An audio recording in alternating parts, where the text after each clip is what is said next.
پورے ذہنوں کو ڈائیورٹ کیا جائے گا اور تقریباً یہ جادو کی طرح اثر کر جائے گا لوگوں پر۔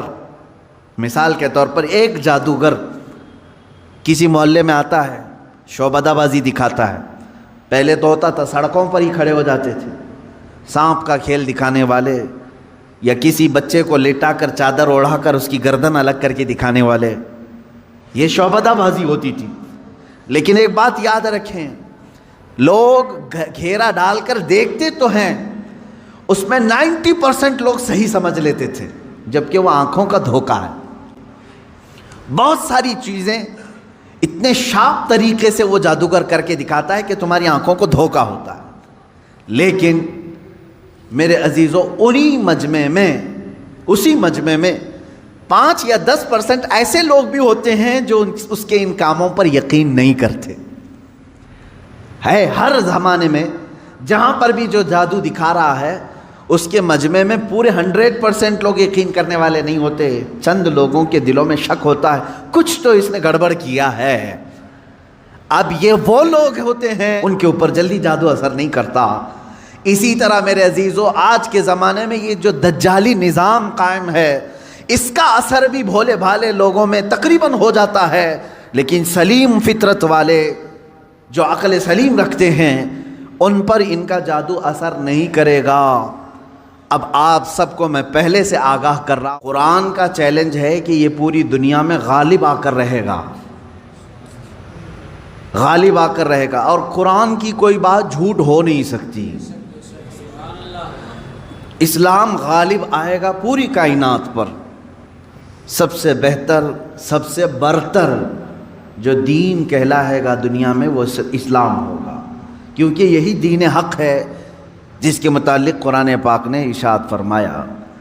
اب یہ کب غالب آئے گا، کیسے غالب آئے گا؟ رسول پاک صلی اللہ تعالیٰ علیہ وسلم تشریف لائے تھے تو صرف مکہ والوں میں یہ دین کا پرچار کرنا مقصد نہیں تھا، بلکہ یہ دین عالمی ہے، آفاقی مذہب ہے، ہر کونے کونے تک پہنچانا یہ مقصد رہا ہے۔ اسی لیے رسول پاک صلی اللہ تعالیٰ علیہ وسلم نے مدینہ طیبہ ہجرت فرمانے کے بعد کچھ خاص صحابہ کو سفیر بنایا اور خط لکھے بادشاہوں کے نام، کسریٰ کے نام پر، شاہ مقوقس کے نام پر، روم کے بادشاہ کے نام پر یہ خطوط لکھے گئے، اور صحابہ لے کر پہنچے بھی، اور ان کے درباروں میں بادشاہوں کو ڈائریکٹ انہوں نے اسلام کی دعوت دی۔ کون؟ صحابہ اکرام نے، اور کہا اسلم تسلم، اسلام لاؤ امن پا جاؤ گے۔ چھوٹی گلیوں میں نہیں، صحابہ نے براہ راست کس پہ تبلیغ کیا؟ بادشاہوں پر۔ اور ان میں کچھ بادشاہ دائرہ اسلام میں آ بھی گئے، اور کچھ ظلم و زیادتی بھی کیے صحابہ کے ساتھ۔ حضور صلی اللہ تعالیٰ علیہ وسلم کے ایک قاصد صحابی کو ایک بادشاہ نے قتل کر دیا، یہ پیغام لانے کی بنیاد پر، اور ایک بادشاہ کسریٰ نے حضور اکرم صلی اللہ علیہ وسلم کا خط پھاڑ کر پھینک دیا، جو اسلام کی دعوت میرے آقا صلی اللہ علیہ وسلم نے اس تک پہنچائی تھی۔ لیکن ہوا کیا؟ جب واپس خبر آئی مدینہ طیبہ، رسول اکرم صلی اللہ علیہ وسلم کو جب یہ خبر دی گئی تو میرے آقا نے فرمایا، دیکھنا عنقریب جس طرح اس نے میرے خط کو پھاڑا، اللہ اس کی سلطنت کو ٹکڑے کر دے گا۔ چند سال نہیں گزرے تھے، کسریٰ کے محل میں بغاوت شروع ہو گئی۔ کس نے بغاوت کی؟ خود اس کے گھر والوں نے، اس کے بیٹوں نے، یہاں تک کہ بادشاہ کو قتل کر دیا گیا۔ بادشاہ کو قتل کر دیا اس کے اپنوں نے، اور اس کی سلطنت جو کسریٰ سپر پاور تھا اس وقت کا امریکہ تھا، اس کے اتنے ٹکڑے ہو گئے کہ 14 صدیاں گزر گئی، آج تک دوبارہ کوئی کسریٰ آیا نہیں۔ وہ سپر پاور کبھی دوبارہ دنیا میں آ نہیں سکا۔ عزیزان گرامی وقار، رسول پاک صلی اللہ تعالیٰ علیہ وسلم نے پورے دنیا میں اسلام کی تبلیغ کے لیے صحابہ کو بھیجا، حتیٰ کہ ہم ہندوستان میں ہیں، یہاں سے لے کر عرب شریف جو ہے مکہ یا مدینہ طیبہ 4000 کلومیٹر سے لمبا فاصلہ ہے۔ آج تو پلین اڑ کر کے گھنٹوں میں ادھر سے ادھر ہو جائے گی، اس وقت میرے آقا صلی اللہ تعالیٰ علیہ وسلم کی حیات طیبہ میں ہی سن 8 ہجری میں ہی چند صحابہ کی جماعت ہندوستان بھی آئی اور اسلام کی دعوت یہاں پر انہوں نے پیش کیا۔ یہ کیرلا کی سرزمین سے اسلام کی دعوت شروع ہوئی اور دیکھتے ہی دیکھتے پورے ہند میں بھی پھیلی۔ چند سالوں کے بعد محمد بن قاسم آئے، ان کے ذریعے سے اسلام کی دعوت اور پھیلی۔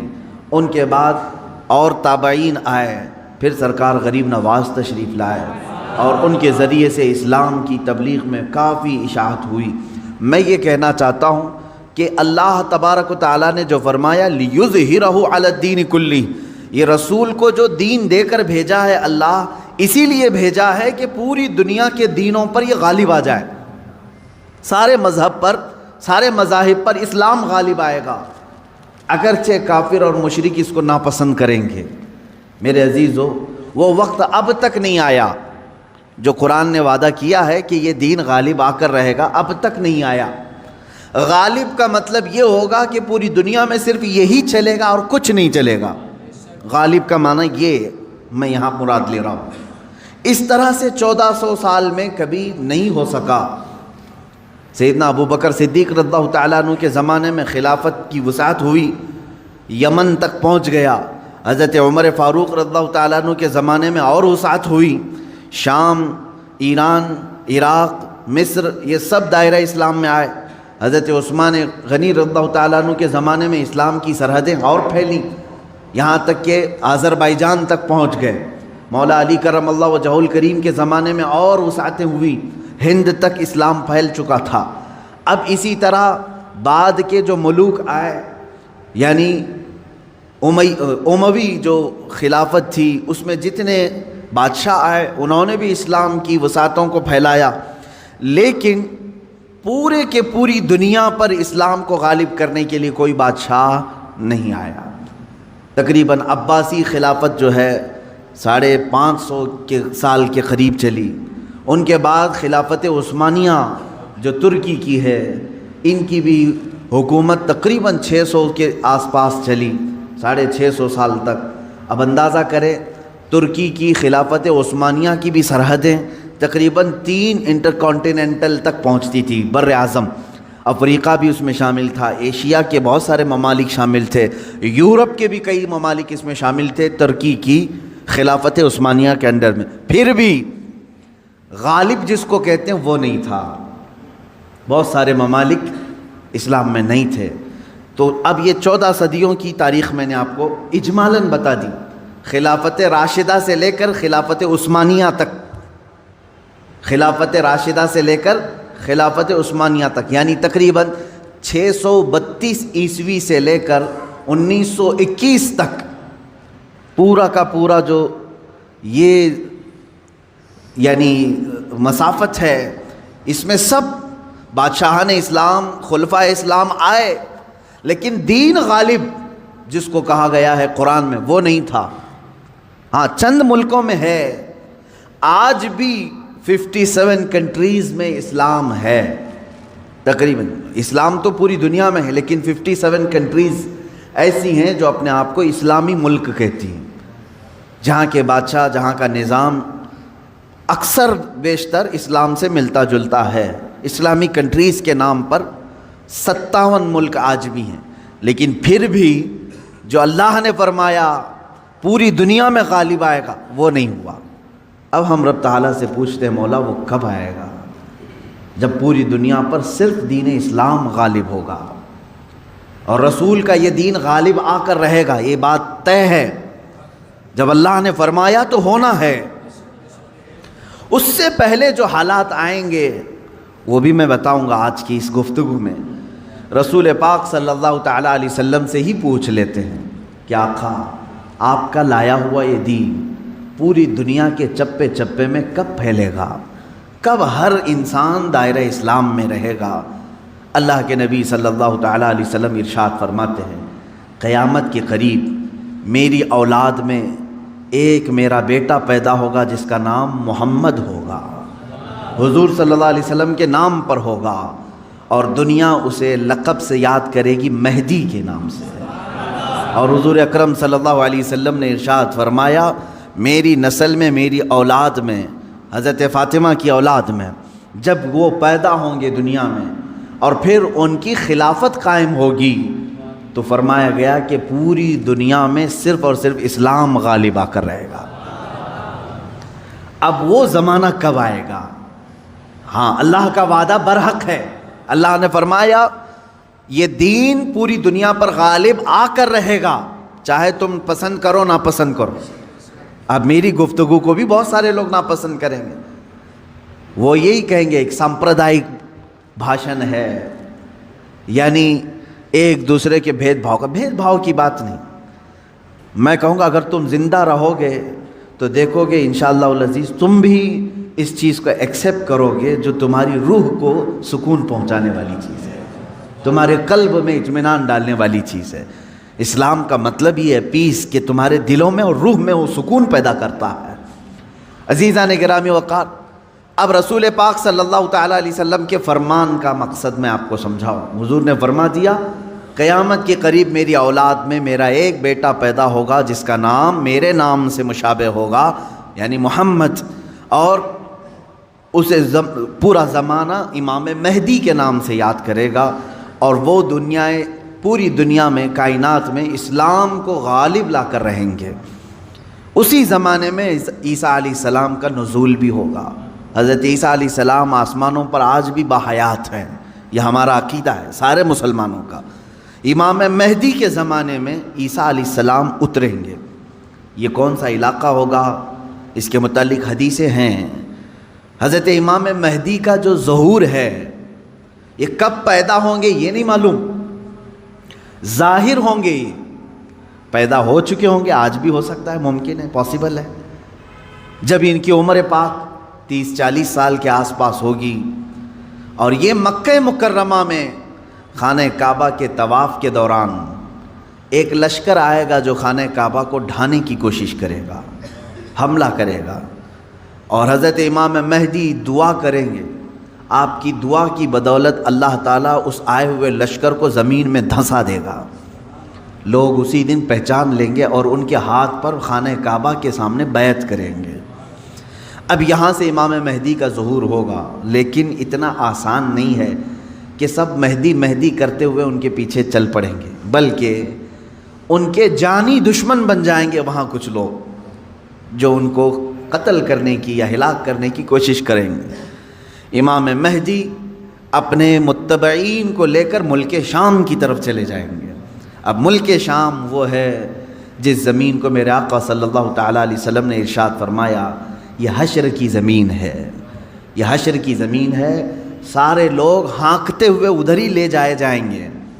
آج شام سے سب بھاگ رہے ہیں، بمباری ہو رہی ہے، لیکن میرے آقا نے فرمایا ایک زمانہ ایسا آئے گا کہ سب ہجرت کر کے ملک شام کی طرف جا رہے ہوں گے، سب جمع ہو رہے ہوں گے، ملک شام جمع ہو رہے ہوں گے، اور وہاں امام مہدی پہنچیں گے، اور وہاں آپ کی خلافت قائم ہوگی، اور عدل و انصاف اس قدر ہوگا کہ پھر وہ زمانہ آئے گا کہ شیر اور بکری ایک ساتھ چر رہے ہوں گے، کوئی ایک دوسرے پر حملہ نہیں کرے گا، اتنا امن قائم ہوگا۔ یہ رسول پاک صلی اللہ علیہ وسلم کی احادیث میں ہے۔ اب امام مہدی کی امامت کے دوران وہ فجر کا وقت ہوگا جب حضرت عیسیٰ علیہ السلام آسمان سے اتریں گے، اور جماعت کھڑی ہونے والی ہوگی، قائم ہونے والی ہوگی۔ حضرت عیسیٰ علیہ السلام ایسے اتریں گے جیسے ان کے جسم پر نہائے ہوئے قطرے ٹپک رہے ہوں۔ آپ کو حضرت امام مہدی پہچانیں گے اور آپ کو لا کر کے مصلی کی طرف بڑھائیں گے۔ نبی اللہ ہیں، روح اللہ ہیں، عیسیٰ ابن مریم سلام اللہ علیہ، قرآن پاک میں جن کے تذکرے ہیں، وہ اللہ تبارک و تعالیٰ کی نشانیوں میں سے ایک نشانی ہے، وہ عیسیٰ آئیں گے۔ اب وہ نبی جب امام مہدی ان کو آگے بڑھائیں گے، حضرت عیسیٰ علیہ السلام امامت کے لیے آگے نہیں بڑھیں گے، اور کیا فرمائیں گے؟ ارشاد فرمائیں گے کہ یہ مصلی امامت امت محمدیہ کا حق ہے، آپ امت مصطفیٰ ہیں، آپ امامت کریں، ہم مقتدی بنتے ہیں۔ اللہ اکبر، رسول پاک صلی اللہ علیہ وسلم کے مقتدی بنے سارے انبیاء، یہ تو معلوم ہے، لیکن رسول کی ایک امتی کے مقتدی بھی عیسیٰ علیہ السلام بن رہے ہیں۔ میرے عزیزو، یہاں نبوت کا درجہ گھٹانا مقصد نہیں ہے، بلکہ یہاں امت مصطفیٰ کی فضیلت بتانا ہے۔ امام مہدی کی امامت ہوگی، اس کے بعد پھر جو دنیا میں حالات ہوں گے وہ کیا ہوں گے؟ دجال آ چکا ہوگا اور دجال اپنے فتنے پھیلا رہا ہوگا، اور اب دجال کو کون مارے گا، کون ختم کرے گا؟ سارے لوگ پریشان ہو چکے ہوں گے، قتل عام کر رہا ہوگا لوگوں کو، ایمان والوں کا۔ جو اسے خدا کہے اسے چھوڑ دے، اور جو اسے خدا نہ مانے اسے دونوں پیر پکڑ کر چیر دے یا گرم کھولتے ہوئے تیل میں ڈال دے، ظلم و ستم کی حد کر دے گا۔ کچھ لوگ ڈر کر کے کفر کر دیں گے، شرک میں مبتلا ہو جائیں گے، اور کچھ ایمان پر قائم رہیں گے، لیکن یہ زمانہ زیادہ دن تک نہیں چلے گا۔ حضرت عیسیٰ علیہ الصلاۃ والتسلیم کے نزول کے بعد عیسیٰ علیہ السلام کی جہاں تک خوشبو جائے گی یا ہوا انہیں مس کر کے نکل رہی ہوگی، تو وہ ہوا دجال کو جیسے لگے گی وہ پگھلتا جائے گا، جیسے موم آگ کی گرمی سے پگھلتا ہے۔ دجال عیسیٰ علیہ الصلاۃ والتسلیم کی دوری کی ہوا سے ہی پگھل رہا ہوگا، یہاں تک کہ مقام لد ایک جگہ ہے، اسرائیل میں ہے وہ آج، اور دنیا کا بڑا ایئرپورٹ انہوں نے وہاں پر بنایا ہے، مقام لد کا ایئرپورٹ بھی بنا ہوا ہے۔ اور حدیث پاک میں ہے عیسیٰ علیہ السلام مقام لد پہ اس کو اپنے تیر سے نشانہ بنائیں گے اور قتل کر دیں گے، اور امت مصطفیٰ کا یہ آخری فتنہ بھی ختم ہو جائے گا۔ اب اس کے بعد کیا ہوگا؟ وہی آیت جو میں نے تلاوت کیا، اللہ نے فرمایا هو الذی ارسل رسولہ بالہدی ودین الحق لیظہرہ علی الدین کلہ، وہ اللہ ہے جس نے اپنے رسول کو دنیا میں بھیجا ہے ہدایت کے ساتھ اور دین حق کے ساتھ، اس لیے کہ اس رسول کا دین پوری دنیا پر غالب آ کر رہے۔ اب یہ دین غالب آئے گا دجال کے خاتمے کے بعد امام مہدی کے ہاتھوں سے۔ ہر ملک یا ہر سلطنت جہاں کہیں تخت ہوگا وہاں پرچم صرف اسلام کا لہرا رہا ہوگا۔ وہ زمانہ آئے گا، وہ غالب ہو کر رہے گا دین، اور اللہ رب العزت نے یہ ارشاد فرمایا ہے کہ تم پر کسی اور کو پھر اللہ غلبہ نہیں دے گا۔ یہ زمانہ بھی کافی سال تک چلے گا، لیکن اس غلبہ اسلام سے پہلے کیا کیا ہونا ہے وہ بھی تو ہمیں جاننا ضروری ہے۔ آج کے وہی حالات ہیں جو مجھے اس گفتگو پر آمادہ کر رہے ہیں۔ میں نے بات تو کہہ دی آپ کو، حدیث کی روشنی میں بتا دیا کہ اسلام غالب آئے گا پوری کائنات پر دجال کے خاتمے کے بعد اور امام مہدی کے ہاتھوں سے۔ اب یہ دو بڑی نشانیاں حضور نے فرمائی، ایک تو حضور کی آل میں سادات میں امام مہدی پیدا ہوں گے، دوسرے کہ دجال آئے گا۔ یہ دونوں کا زمانہ ایک ہے۔ یہ کب ہوگا؟ کیا اس سے پہلے کچھ نشانیاں ہیں کہ دجال آنے والا ہے؟ میرے عزیزو، ہم سے زیادہ نشانیاں یہودی پڑھ کر کے انتظار میں ہیں، عیسائی پڑھ رہے ہیں۔ ایک بات یاد رکھیں، دجال کے دشمنوں میں ہم ہیں اور عیسائی ہیں۔ وہ دجال کو بھی اپنا دشمن سمجھتے ہیں، عیسائی، وہ اینٹی کرسٹ ہے، عیسائیوں کا بھی وہ دشمن ہے، لیکن یہودی اس کو اپنا مسیحا سمجھتے ہیں۔ وہ کہتے ہیں ہمیں نجات دلانے والا، ہمیں پوری دنیا میں غالب کرنے والا۔ جیسے آج ہم حدیث پاک پڑھ کر کے کہہ رہے ہیں امام مہدی آئیں گے اور پوری دنیا میں اسلام غالب ہوگا، یہودی یہ کہتے ہیں لوسیفر آئے گا یا دجال آئے گا، جس کو وہ مسیحا کہہ رہے ہیں، اور وہ ان کو نجات دلائے گا سارے ظلموں سے اور پوری دنیا میں ان کی حکومت قائم کرنے میں ان کی مدد کرے گا۔ اور اس لیے دجال کے آنے سے پہلے جو جو نشانیاں ہونی ہیں یہ یہودی خود کر کے دکھا رہے ہیں۔ کیا ہے؟ بڑی مقدس کتابوں میں یہ باتیں لکھی گئی ہیں۔ دیکھنا دجال کے آنے سے پہلے دنیا میں ایک بڑی علامت یہ ظاہر ہوگی کہ دنیا حق کو باطل بنا کر پیش کرے گی اور باطل کو حق بنا کر پیش کرے گی۔ یہ ہے آج، سچ کو جھوٹ میں تبدیل کر کے دکھا دیا جائے، شعبدہ بازی، اور اچھے خاصے لوگ بھی، پڑھے لکھے لوگ بھی اس کو جھوٹ سمجھنے لگ جائیں، یعنی سچ کو جھوٹ بنانا اور جھوٹ بات کو سچ سمجھانا، یہ اس کام میں اگر سب سے زیادہ مہارت کسی کو ہے تو یہ دجالی میڈیا کو ہے۔ میڈیا آج دجال کے آنے کے راستے ہموار کر رہی ہے، اور خود عالمی میڈیا کی بات کر رہا ہوں میں، پوری دنیا کی میڈیا اس میں ملوث ہے۔ ذہنوں کو ڈائیورٹ کر دینا، اصل مدے سے بھٹکا دینا، یہ کام کون کر رہا ہے آج سب سے زیادہ؟ میڈیا کر رہی ہے۔ میرے عزیزو، سچ بات کو جھوٹ بنا کر پیش کرنا یہ دجال کے آنے سے پہلے ہوگا، اور کثرت سے ہوگا، کثرت سے ہوگا۔ یوں سمجھ لیں ایک پرہیزگار متقی شخص کو لا کر کھڑا کر دیا جائے گا اور اسے 100 لوگ بولیں گے یہ چور ہے، چور ہے، چور ہے، اور دنیا سمجھنے لگے گی کہ ہاں شاید چور ہے، دنیا سمجھنے لگ جائے گی۔ یعنی تقریباً 90% لوگ ان کی باتوں پر یقین کرنے لگ جائیں گے کہ شاید یہ چور ہے، شاید یہ چور ہے۔ اور اسی طرح کسی ظالم منحوس چور کو لا کر کے وہ کھڑا کریں گے اور کہیں گے یہ پرہیزگار ہے، یہ پرہیزگار ہے، یہ پرہیزگار ہے، اور دنیا اس کو پرہیزگار سمجھنے لگ جائے گی۔ کیا یہ دونوں چیزیں آج کرنے کے لیے پوری social media, internet, news channels نہیں ملوث ہیں اس میں؟ چوروں کو حکومت پر بٹھا کر کے ان کی فضیلت بیان کرنا ہندوستان سے زیادہ ہمیں کہاں نظر آئے گا؟ سب سے زیادہ ہمیں یہاں نظر آتا ہے جو پورے کے پورے ملک کو گبن کر کے بیٹھے، اسے مسیحات اور اسے لوگوں کا ایسا بے کسوں کا کس جس کو کہا جائے ایسا بنا کر پیش کرنا، یہ میڈیا کا رول ہے۔ عزیزان گرامی وقار، پورے ذہنوں کو ڈائیورٹ کیا جائے گا اور تقریباً یہ جادو کی طرح اثر کر جائے گا لوگوں پر۔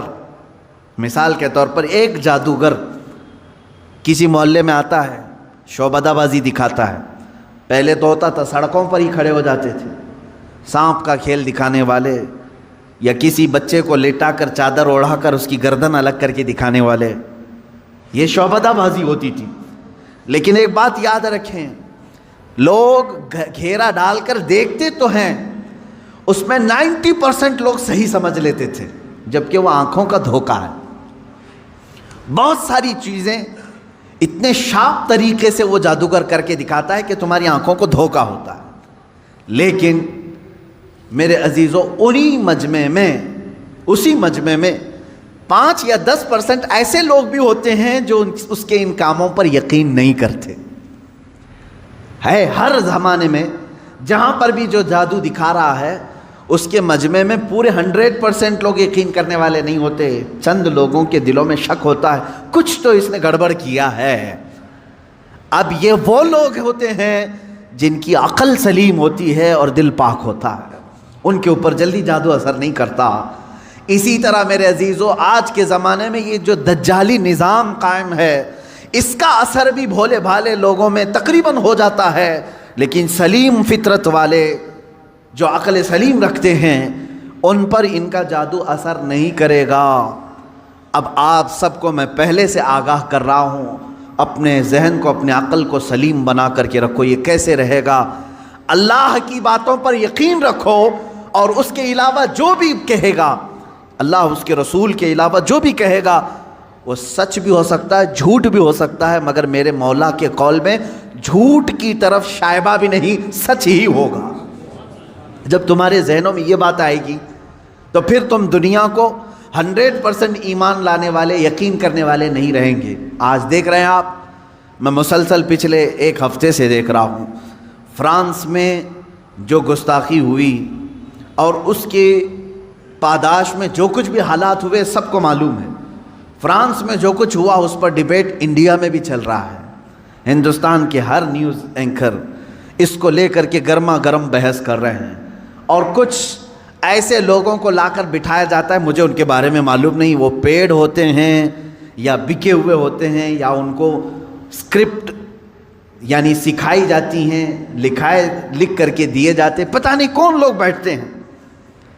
آپ کو عام لوگ ہیں آپ، مجھے معلوم ہے، لیکن میں آپ کے سامنے گفتگو کر رہا ہوں، سنیے۔ ایک اسکول کا ٹیچر بلیک بورڈ پر کارٹون بناتا ہے رسول پاک صلی اللہ علیہ وسلم کا، اس کی شکایت بھی ہوتی رہی لیکن وہ باز نہیں آیا۔ اور اسی علاقے کا کوئی ایک نوجوان اس سے برداشت نہیں ہوا، اس نے جا کر کے اس کا سر قلم کر دیا۔ یہ ہے، معلوم ہے آپ کو، یہ رپورٹ ہے، آپ کو معلوم ہے۔ اس نے سر قلم کر دیا، وہ اس کا اپنا پرسنلی معاملہ تھا، عبداللہ شیشانی جو بھی ہے۔ اب اس کو کیا چھوڑ دیا؟ لوگوں نے چھوڑ دیا عبداللہ کو، بلکہ اسی وقت گولیوں سے بھون دیا فرانس کی پولیس نے، ختم کر دیا۔ دونوں ختم ہو گئے، جن کے دونوں کے معاملات تھے وہ چلے گئے۔ اب میں ایک جملہ کہتا ہوں، تمہارے نزدیک عبداللہ شیشانی ٹیررسٹ ہے، یعنی اس نے سر قلم کیا اس لیے یہ ٹیررسٹ ہے۔ ہمارے نزدیک رسول کا خاکہ بنانے والا سب سے بڑا ٹیررسٹ، ظاہر سی بات ہے۔ اب فیصلہ یہی ہوگا، تمہارے نظر میں جو ٹیررسٹ تھا اس نے اس کو قتل کیا جو ہمارے نظر میں ٹیررسٹ تھا۔ بہرحال یہ معاملہ ہو گیا یا ختم ہو گئی بات۔ لیکن میرے عزیزو، اس واقعے کے بعد فرانس کی حکومت کو کسی ایک کی طرفداری کر کے گورنمنٹ بلڈنگوں پر حضور پاک صلی اللہ علیہ وسلم کے خاکے لگانے کا کیا مقصد تھا؟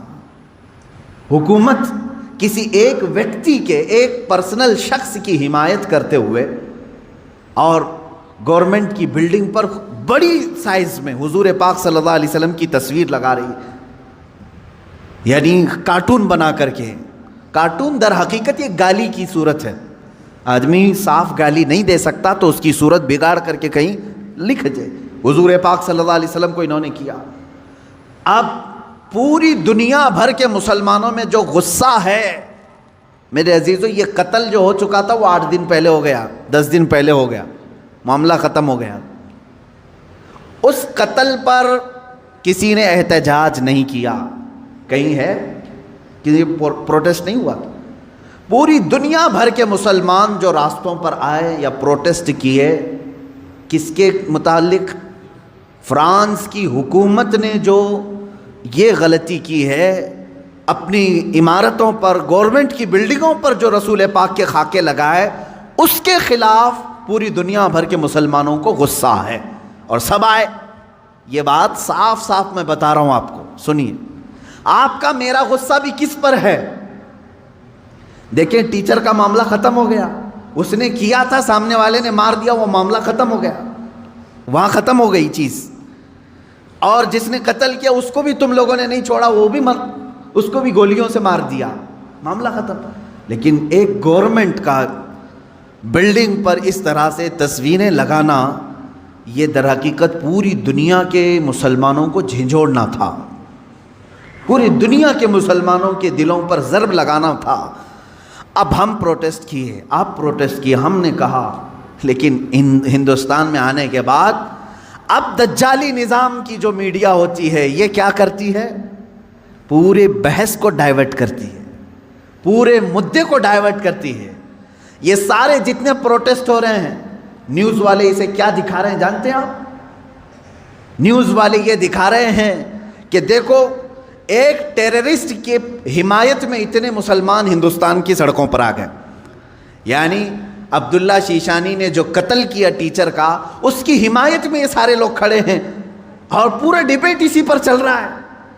کیا آپ لوگ ہندوستان میں رہ کر کے ایک قتل کی حمایت کرتے ہیں، ایک قتل کی حمایت کرتے ہیں؟ ہم نے کہاں یہ قتل کے متعلق پروٹیسٹ کیا ہے؟ بتاؤ ذرا صحیح۔ اس عبداللہ نامی لڑکے کا کسی ایک کے ہاتھ میں بینر آیا پوری دنیا میں کہیں پر کہ اس کے قتل کی حمایت میں پروٹیسٹ ہو رہا ہے؟ میرے عزیزو، پورے مدے کو ڈائیورٹ کرنا یہ میڈیا کا کام ہے، جبکہ انہیں معلوم ہے کہ پوری دنیا کے مسلمان جو پروٹیسٹ کر رہے ہیں وہ قتل کے متعلق نہیں، بلکہ وہ فرانس کی گورنمنٹ کی حرکتوں پر پروٹیسٹ کر رہے ہیں۔ اب اس کی ایک مثال میں آپ کو بتا دوں۔ یہ میڈیا اینکرز یہ کہتے ہیں کہ فرانس کا وہ اندرونی معاملہ ہے، وہ اندرونی معاملہ ہے، وہ چاہیں ان کو فریڈم آف ایکسپریشن ہے، وہ سیکولر ہیں، وہ چاہیں تو کسی ایک ویکتی کی حمایت کریں اور بلڈنگ کی پوری تصویر لگا دیں رسول پاک صلی اللہ تعالیٰ علیہ وسلم کی تصویر سے، میرے عزیزو، اگر یہ فرانس کا اندرونی معاملہ ہے تو انڈیا میں ڈیبیٹ کیوں ہو رہا ہے؟ آپ کے نیوز روم میں یہ بحث کیوں ہو رہی ہے؟ آپ یہ سمجھیں اس زمانے کا سب سے بڑا خطرناک جال یہ میڈیا ہے، نیوز کا جو، اب ظاہر سی بات ہے یہ ہماری بھی کلپس اٹھا کر کے چلائیں گے اور پھر ہمیں بھی بتائیں بھڑکاؤ مولانا ہے، سامپردائک پھیلانے والے ہیں، ہماری گفتگو کو کاٹ کر کے پیش کریں گے، ان کا کام ہی وہ ہے۔ لیکن میں آپ کو بتاؤں کہ پورے ہندوستانی مسلمانوں کے دماغ کو ڈائیورٹ کر رہے ہیں کہ تم لوگ جو پروٹیسٹ کر رہے ہو ایک قتل کی حمایت میں کیسے پروٹیسٹ کر رہے ہو؟ ان سے کوئی بھی ڈیبیٹ میں بیٹھنے والا یہ نہیں کہہ رہا ہے، بلکہ وہاں ثابت کرنے کی کوشش کر رہے ہیں قتل ایسا ہو سکتا ہے ویسا ہو سکتا ہے۔ میرے عزیز، یہاں کہنا تو یہ چاہیے تھا قتل ہوا اور اس کے مقابل میں جس نے قتل کیا اس کا بھی قتل ہو گیا، ہم اس مدعے پر بات نہیں کر رہے ہیں، ہم تو گورنمنٹ کے خلاف بات کر رہے ہیں جو فرانس کی حکومت نے اپنی عمارتوں پر میرے آقا کی تصویر کشی کی ہے، ہم اس کے خلاف کھڑے ہیں۔ اب مجھے ایک بات بتائیں، کیا کسی ایک شخص کے کچھ ایسا قتل کرنے کی بنیاد پر پوری دنیا بھر کے 180 کروڑ مسلمانوں کے نبی کی توہین کرنا جائز ہو سکتا ہے؟ جائز ہو سکتا ہے؟ مجھے یہ بتاؤ کہ اگر کسی ایک ہندو نے ٹیرر اٹیک کیا کسی پر تو کیا کروڑوں ہندوؤں کے بھگوان کی تصویر لگا کر کے اس کی مذمت کی جا سکتی ہے؟ ہم اس کے قائل نہیں۔ ایک ہندو نے اگر ٹیرر اٹیک کیا کسی پر تو کروڑوں ہندوؤں کے رام کرشن کی تصویر کشی کرنا اس کی اجازت نہیں دیتے ہم۔ سارے مذہب کے جو دیوی دیوتا ہیں ہم ان کو کرٹیسائز کہاں کر رہے ہیں؟ عزیزان گرامی وقار، یہ اسلام ہے جو انصاف سکھاتا ہے۔ اگر کسی ایک کے ساتھ کچھ معاملہ ہوا ہے تو اس کے پورے گھر کو لے کر کے نہ گرفتار کرو، اس کے پورے دین پر انگلی نہ اٹھاؤ۔ آج یہی دنیا میں ہو رہا ہے، اور پوری دنیا میں مجھے تو یہ سمجھ میں نہیں آتا ان پر کیس کیوں نہیں ہوتا، یہ میڈیا اینکرز پر۔ یہ سیدھے یہ جملہ بار بار کہتے ہیں اسلامک آتنکواد نے حملہ کیا، اسلامک آتنکواد نے حملہ کیا۔ جانتے ہیں آپ، کبھی ان لوگوں نے نیوزی لینڈ میں ہونے والے اس حملے کو عیسائی آتنکوادی کہا تھا جو ایک ظالم وحشی نے بندوق سے 60-70 مسلمانوں کو جو نماز میں تھے قتل کر دیا، شوٹ کر دیا؟ کیا آپ کو نہیں معلوم اس وقت یہ میڈیا والوں نے کیا عیسائی آتنکواد کہا تھا، کرسچن ٹیررزم کہا تھا؟ کیا ہندوؤں میں سے کوئی ایسا اٹیک نہیں کیا آج تک؟ میرے عزیزو، یہاں ہندوستان میں تو تاریخ بھری پڑی ہوئی ہے۔ عبداللہ شیشانی جو تھا اس کو برداشت نہیں ہوا، اس نے سامنے والے پر حملہ کر دیا۔ کس لیے؟ اس لیے کہ اس کے نبی کی توہین تم سامنے کر رہے تھے۔ نبی تو بہت دور کی بات ہے میرے سے، یہاں حالات انسان کے ایسے ہیں، ہمارے ماں باپ پر بھی اگر کوئی گالی گلوچ کرتا ہے تو ہم خاموش کہاں بیٹھتے ہیں؟ کوئی خاموش بیٹھتا ہے؟ اٹھاتا ہے، مارتا ہے۔ تو انسان کی یہ فطرت ہے۔ لیکن اس سے بڑی آتنکوادی میں یہاں تمہیں بتاؤں جو موب لنچنگ کی شکل میں چل رہی ہے، اس کو کوئی آتنکوادی نہیں کہتا۔ ایک تبریز کو پکڑ کر کے سارے یہ سنگھی جو اصل بھنگی ہیں سب مارتے ہیں اور قتل کر ڈالتے ہیں۔ ان کو کوئی میڈیا کا نیوز اینکر ٹیرر اٹیک نہیں کہتا۔ مر گیا بیچارہ، بیوہ ہے اس کی آج۔ کس بنیاد پر مارا تھا اس کو؟ کس بنیاد پر؟ کیا اس تبریز نے کبھی ہندوؤں کے دیوی دیوتاؤں کی تصویر کشی کی تھی یا کسی دین کی مذمت کی تھی؟ نہیں، فقط تم چند لوگوں نے مل کر کے اس کو مسلمان سمجھ کر کے قتل کر دیا، مار ڈالا۔ پہلو خان اس سے پہلے کے یہ قتل ہیں، اور آپ کو اس سے پہلے کی بھی واقعات معلوم ہے 5-6 سال میں کیا چل رہا ہے۔ کسی کے گھر میں گھسے یہ آتنکوادی، اس کے گھر میں گائے کا گوشت ہے، اس کی وجہ سے اسے قتل کر دیا۔ یہ کیسے تمہاری فریڈم ایکسپریشن ہے؟ یہاں تو تمہیں کھانے کی آزادی نہیں ہے، فرانس کی حمایت میں بولنے کے لیے بیٹھے ہوئے ہیں۔ ان کے پاس منہ کیسے ہے؟ یہ میڈیا جو آج کہہ رہی ہے کیا فرانس کو اتنی آزادی نہیں ہے کہ وہ کسی کی تصویر نکالے؟ میں کہتا ہوں تم پہلے اپنی آزادی کو دیکھ لو، پہلے اپنی آزادی کو دیکھ لو۔ آج سے تقریباً 15 سال پہلے ایک بوڑھے شخص کو ہندوستان سے نکال باہر کیا تھا تم نے بھی، ایم ایف حسین کو، معلوم ہوگا اس نے کچھ دیوی دیوتاؤں کی تصویر نکالی تھی، وہ بھی 90 کی دہائی میں، 92 میں یا 93 میں، اس کو 10-12 سال کے بعد اٹھا کر کے جلا وطن کر دیا، وہ قطر میں جا کر کے ختم ہوا۔ یہاں تم برداشت نہیں کر پاتے اور فرانس کے متعلق ڈیبیٹ کرنے بیٹھے ہوئے ہیں کہ مسلمان کیوں نہیں برداشت کر رہے ہیں، کیوں اتنے بھاؤک ہو جاتے ہیں۔ ان کے نبی کے بارے میں اگر کوئی کہتا ہے تو اتنی زیادہ بھاؤک نہیں ہونی چاہیے۔ میرے عزیز، تمہیں معلوم نہیں تم اپنے دیوی دیوتاؤں سے کیسی محبت کرتے ہو، یہ ہمیں معلوم نہیں، لیکن ہم اپنے نبی سے اپنی جان سے زیادہ محبت کرتے ہیں۔ تم قتل کر لو، تم ٹکڑے کر لو، ہمارے بہت سارے ٹکڑے ہو چکے ہیں، آج ہم ان کے متعلق کھڑے بھی نہیں ہو پا رہے ہیں۔ شام جل گیا ہے، یمن برباد ہو گیا ہے، عراق تباہ ہو گیا ہے، کون ہے دنیا میں جو پروٹیسٹ کرتے ہوئے آگے آ رہا ہے؟ کون ہے؟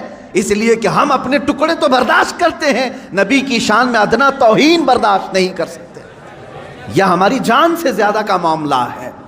آپ یہ سمجھتے ہیں فریڈم آف ایکسپریشن ہونا چاہیے، یعنی آزادی اظہار رائے اس کو کہتے ہیں، اپنی رائے کے اظہار کرنے کی آزادی، دے کر کے دکھاؤ، یہاں ہم پر کیس کر دیں گے آپ نے ایسی باتیں کیوں کی۔ میں آپ سے پوچھتا ہوں، کیا مجھے فریڈم آف ایکسپریشن نہیں ہے؟ فریڈم آف سپیچ نہیں ہے؟ ہمیں گفتگو کرنے کی ہمارے پاس یہاں پر کسی کو آزادی نہیں۔ کتنے تو رپورٹروں کو ان لوگوں نے جیل میں بھیج دیا ہے حق بات بتانے کی وجہ سے۔ ابھی کل یا پرسوں ایک کتے کو گرفتار کیا ہے تو پورے کے پورے لوگ راستوں پر کھڑے ہو گئے، نہیں یہ فریڈم آف ایکسپریشن کے خلاف ہے، اس لیے کہ ہمارا پالا ہوا تھا، تم نے کیسے پکڑ لیا؟ ہمارا پالا ہوا تھا۔ اصل میں بات یہ ہے کہ ایک اسٹیٹ کی میونسپلٹی نے یا پولیس نے یہ سمجھا کہ آوارہ کتا ہے اور گرفتار کر لیا۔ ہوا ایسی ہی، ادھر ادھر پھرنے والے کتوں کو میونسپلٹی گرفتار کرتی ہے، لیکن شاید میونسپلٹی کو معلوم نہیں تھا اس کے گلے میں پٹا تھا کسی کا، وہ پالا ہوا تھا، اس کی وجہ سے اب مالک راستے پر آ گئے کہ ہمارا کتا گرفتار ہو گیا ہے۔ لیکن میرے عزیزو، یہ ڈبل رول آپ کو معلوم نہیں۔ آپ ایک دوسرے اسٹیٹ میں جائیں، تحقیق کریں، آپ کو معلوم ہوگا صرف 4 سال کے اندر 10 یا 12 ایسے نیوز اینکر ہیں جنہوں نے صحیح بات بتائی تو ان پر کیس ٹھوک دیا اور انہیں اندر بھیج دیا ہے۔ وہاں کہاں ہے فریڈم آف ایکسپریشن؟ یہ جو دنیا میں چل رہا ہے، اس جال کو سمجھو، یہ دجال کے آنے سے پہلے کا جال ہے۔ آپ سے صرف اور صرف میں ایک ہی گزارش کروں گا، اور میری بات سننے والوں سے میری اپیل ہے، ایک اپیل ہے کہ آج اللہ رب العزت نے تمہیں عقل سلیم عطا کیا ہے، جو کچھ یہ جادو دکھا رہے ہیں اس پر 1% بھی یقین مت کرنا، یقین مت کرنا۔ اس جال سے اپنے آپ کو باہر کر لو، جو TRP کے چکر میں پورے گھوٹالے کر رہے ہیں ان سے تم باز آ جاؤ، نکل جاؤ۔ دنیا کی خبریں دیکھنے کے لیے آپ کو صرف اور صرف ان کی بکواس دیکھنا ضروری نہیں ہے۔ اب دنیا گلوبل ولیج کی شکل اختیار کر چکی ہے، ادھر نظر ہٹاؤ ادھر نظر ہٹاؤ سب تمہیں دکھ جائے گا، لیکن ان دجالی نظام کے پیروکاروں کے پیچھے نہ جائیں، یہ میری آج کی یہی گزارش ہے، ورنہ جادو تم پر بھی اثر کرے گا اور تم بھی وہی بولی بولو گے۔ 4-5 سال کے اندر ان لوگوں نے ایسا ہی فیلڈ بھی بنائی، جو پہلے کٹر دشمن تھے وہ آج کٹر حامی بن گئے، ان کے جے جے کار کرنے لگے، یہ بھی آپ نے دیکھا ہوگا۔ تو میڈیا کا اثر دماغوں پر آنے نہ پائے، اس بات کی میں اپیل کروں گا، اس لیے کہ دجال کے آنے سے پہلے جو علامات بتائی گئی اس میں سب سے بڑی علامت یہ ہے، حق کو باطل بنا کے پیش کیا جائے گا اور باطل کو حق بنا کر پیش کیا جائے گا۔ جیسے فلسطین کو بھی دیکھ لیں، فلسطین ایک چھوٹا سا ملک، یہ فرسٹ ورلڈ وار میں مسلمانوں کی آبادی پوری 4000 یہودیوں کو رہنے کے لیے شرن دیا گیا، شرن کہتے ہیں نا، پناہ دی گئی 4000 یہودیوں۔ اب یہ ان کی ہجرت شروع ہوئی 4000 سے، فلسطین میں جانے لگے لاکھوں کی تعداد میں پہنچ گئے۔ 1948 کے زمانے میں، 1947 جو ہماری آزادی کا سال ہے، اسی کے دوسرے سال اسرائیل میں وہ جو 4000 آئے تھے اب لاکھوں کی تعداد میں جمع ہوئے، انہوں نے اعلان کر دیا کہ یہ فلسطین نہیں ہے، یہ اسرائیل ہے، یہ ہمارا ملک ہے، ہمارے باپ داداؤں کا ملک ہے، پہلے سے ہم یہیں آباد تھے۔ اب وہ دنیا کو منانے لگے، اپنی ایمبیسیاں ہر ملک میں کھولنے لگے۔ کچھ ملک اس وقت نہیں تسلیم کر رہے تھے کہ نہیں تم کنٹری نہیں ہو، تم زبردستی قبضہ کیے ہو، لیکن میڈیا نے اتنا دماغ واش کیا کہ آج عرب کی دھرتی پر بیٹھے ہوئے بادشاہ بھی یہ کہنے لگے فلسطین تھا ہی نہیں، اسرائیلی اصل ہے۔ مان لیا، یہ جادو اثر کر گئے۔ آج متحدہ عرب امارات بھی کہتا ہے کہ اسرائیل ایک کنٹری ہے، ہم اس کو تسلیم کرتے ہیں۔ سعودی نے بھی تسلیم کر لیا ہے، جارڈن تو بہت پہلے سے تسلیم کیا ہوا ہے، مصر تسلیم کیا ہے، اب سوڈان کی باری ہے۔ اس طرح سے جو اسلامک کنٹریز تھے وہ کہتے تھے فلسطین ہمارا قبلہ اول ہے، وہاں پر بیت المقدس ہے، سال ہا سال سے مسلمان آباد ہیں، کوئی تسلیم نہیں کرتا تھا، لیکن میڈیا کا جادو اثر کرتا رہا۔ انہوں نے ایسی فیلڈ بنائی کہ اب ہر کوئی ان کے انڈر میں آتا رہا۔ یہ دجال کے آنے سے پہلے یہ فیلڈ ہموار کی جائے گی۔ اب مسلمانوں، آپ اپنے ذہن کی خبر لو، اپنے دماغ کی خبر لو، کیا ان کی بنائی ہوئی فیلڈ پر تم بھی اپنا دین بیچ کر کے ان کی جے جے کار کرو گے، یا پھر رسول پاک کے لائے ہوئے دین پر برقرار رہو گے؟ اپنے ذہن کی خبر تم خود لے لینا۔ دنیا جو دکھا رہی ہے میں اس کو ایکسیپٹ کر لوں گا۔ جیسے مار کر کے کسی کو چور کہلوایا جائے، پولیس کا کام ہوتا ہے، وہ ظلم برداشت نہیں کرتا، آخر میں کہتا ہاں میں نے چوری کر لیا، لے جا کر کے کورٹ میں پیش کر دیا، دیکھو ہم نے اس کو اقرار کرا دیا اس نے چوری کیا، تم نے اس پر اتنی لاٹیاں ماری، اتنا کچھ کیا، مجبور ہو کر کہ اس نے کیا۔ یہی کام پوری دنیا میں کیا جائے گا، جگہ جگہ پکڑ کر کے مارنا، تمہاری داڑیاں کھینچنا، تمہاری ٹوپیاں اتارنا، تمہیں قتل عام کرنا، کسی ملک سے دربدر کرنا، مسلمان ڈر جائے، سہم جائے۔ اور یہ جو بولی بول رہے ہیں کہ تم آتنکواد ہو، تم ان کے ظلم کو برداشت نہ کر پا کر کے یہ کہنے لگ جاؤ گے کہ ہاں صحیح میں یہ مسلمان آتنکواد ہیں۔ یہاں تک وہ تمہیں لانا چاہتے ہیں، یہاں تک لانا چاہتے ہیں۔ میرے عزیزو، یاد رکھنا یہ جو ظلم کیے جا رہے ہیں آج پوری دنیا میں، اس سے خطرناک ظلم دجال کے زمانے میں آئے گا۔ حضور پاک صلی اللہ تعالیٰ علیہ وسلم نے فرمایا آدم علیہ السلام کی پیدائش سے لے کر قیامت تک جتنے فتنے آئے ان میں اگر سب سے بڑا کوئی فتنہ ہے تو وہ دجال کا ظہور ہے۔ میری امت اس میں بھی مبتلا ہوگی، لیکن ڈرو مت، گھبراؤ مت۔ دجال کے آنے کے بعد ہم بچیں گے کیسے؟ ایک بات یاد رکھنا، جس کے ساتھ اللہ ہے، رب ذوالجلال کا یقین اس کے دل میں ہے، وہ دجال کیا 100 دجالوں سے بھی بچ جائے گا۔ اور جو دجال کے فتنوں سے بچ گیا، میرے آقا صلی اللہ علیہ وسلم نے بشارت دی، وہ بغیر حساب کتاب کے جنت میں جائے۔ سارے فتنے تو دنیا میں اس نے جھیل لی، ساری مصیبتیں جھیل لیا ہے، اللہ رب العزت اسے انعام عطا کرے گا، آپ جنت کے حقدار ہوں گے۔ اس لیے اپنے ذہن کو، اپنی طبیعت کو ہمیشہ سنبھال کر کے رکھو۔ میرا دماغ اور میرا ذہن بکنے والا نہیں، اور چاہے یہ ظلم کے پہاڑ ہم پر توڑ دیں، آج ہو رہا ہے، کل ان کی باری تھی، آج ہماری باری ہے، یہ ہو سکتا ہے۔ آج ان کی باری ہے، کل ہماری باری ہے، یہ ہو سکتا ہے۔ ہم اگر اس ظلم کے شکار ہو گئے تو اے میرے سننے والوں، کبھی نہ گھبرانا، کبھی نہ گھبرانا۔ امت کے علماء جاتے رہے لیکن اسلام پھلتا پھولتا ہی رہا۔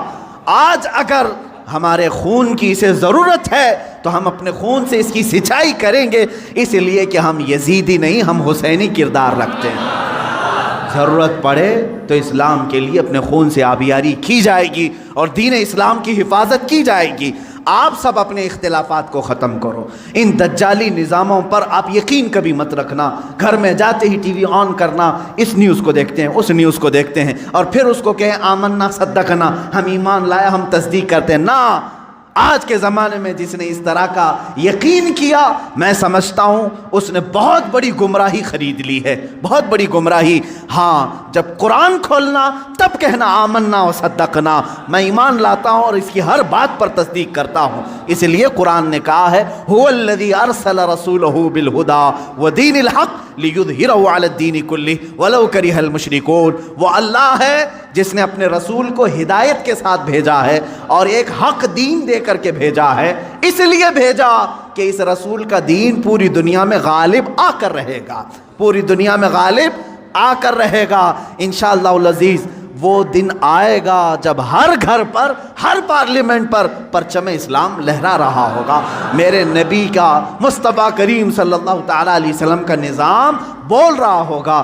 اللہ رب العزت سے ہم یہ دعا کرتے ہیں کہ مولا اگر ہماری قسمت میں وہ دن لکھے ہوں تو ضرور ہمیں ان دنوں تک زندہ رکھ اور ہماری عمر کو اتنی طویل کر کہ ہم کائنات عالم میں پرچم اسلام کو لہراتے ہوئے دیکھ سکیں، ہمارے دلوں کو سکون ہو سکے۔ اے قدیر و جبار خدا، اگر ہم غریبوں کے حصے میں کوئی چیز تو لکھنا رکھا ہے تو بس تیری ذات سے یہ امید رکھتے ہیں، تیرے فضل سے یہ یقین رکھتے ہیں کہ ہمیں امام مہدی کی فوج میں شامل فرما دے، ان کی خلافت میں ہم سب کو شامل فرما دے۔ وآخر دعوانا ان الحمدللہ رب العالمین۔ السلام علیکم دوستو، امید کرتا ہوں آپ سبھی لوگوں کو مفتی سلمان اجری کا بیان اچھا لگا ہوگا۔ اچھا لگا ہے تو لائک کریں، سبسکرائب کریں۔ ملتے ہیں نیکسٹ ویڈیو میں۔ خدا حافظ۔